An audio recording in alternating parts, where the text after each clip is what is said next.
At the beginning of Star Wars, The Old Republic, when we were building it, or coming up with the initial design, we had to decide which planets we were going to put in that were from Star Wars Knights of the Old Republic. Taris would be a really cool planet to put in there because it was totally destroyed in the first game. When we decided to destroy Taris in Knights of the Old Republic, we did so because we felt we really needed an impactful moment from the main villain of the game. So Malak had to come across as someone despicable. We cannot risk her escaping Taris. Destroy the entire planet. We thought the best way to do that was to give you this world that you had experienced and discovered and come to love, and then have him destroy it right in front of you.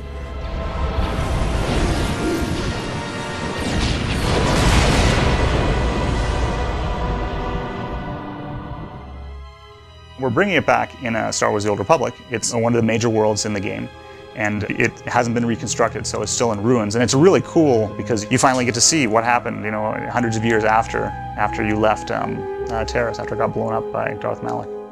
When we first heard about Taris, it was definitely one of the coolest things we'd heard, because in my opinion, Taris is possibly the most iconic planet on the original KOTOR. It's definitely the most memorable. Everybody knows what happened to Taris. It doesn't end very well.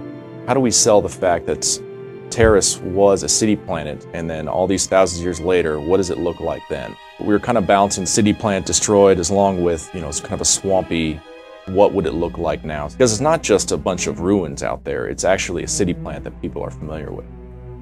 The general story of Taris right now is it's been in ruins for hundreds of years. You know, the rat ghouls, which are one of the big enemies in the sewers of the original Taris and Knights of the Old Republic, are rampant around the planet. So the rat ghouls, they've evolved over the past 300 years, just in ways where their ferociousness, just the kind of attacks and the kind of things that they're going to do, just seem that much more vicious.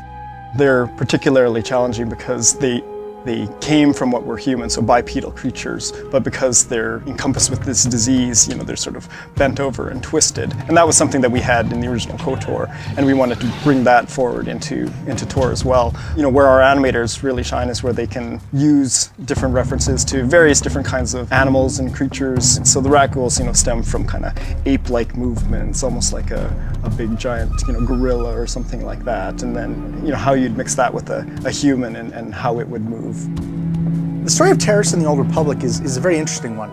It's a very symbolic world. The Republic wants to rebuild it to show that even with all the devastation wrought by Malak and the Sith, they can rebuild, they can survive, they can come back from this kind of thing. Conversely, of course, the Imperials don't want them to rebuild. They don't want to have this evidence that the Republic is strong enough to come back from this kind of devastation. The original plan for Taris was to have a giant swamp, but once we actually started blocking Taris out, we really started to push what we could do with the verticalness. And then everybody saw it, like, oh my God, that looks great. And so we just kept going and going and more. And eventually we got to where everybody saw it and they're like, wow, that's definitely Taris. Taris is one of the more interesting worlds in the Old Republic, not just because it's, you know, an old world from Knights of the Old Republic, but also because it's a type of world that hasn't been explored in video games very often, which is this huge Coruscant-like or, you know, metropolitan-like city that's been completely wiped out. So you have all these huge skyscrapers that have been destroyed and toppled, and you have these incredible vistas, you have these incredibly unique areas to explore. It's just a very unique looking planet, and I think people are going to be impressed with it. I know that it's one of our favorite planets here on the team. One of the great things about the original Knights of the Old Republic games was players were able to make an impact on the Star Wars galaxy. They were able to leave their mark on this wonderful setting. And in the Old Republic MMO, we're trying to make sure we recapture that spirit, that importance of the player. So whether you're a Republic faction or an Imperial player, you are going to get a chance to make a real difference.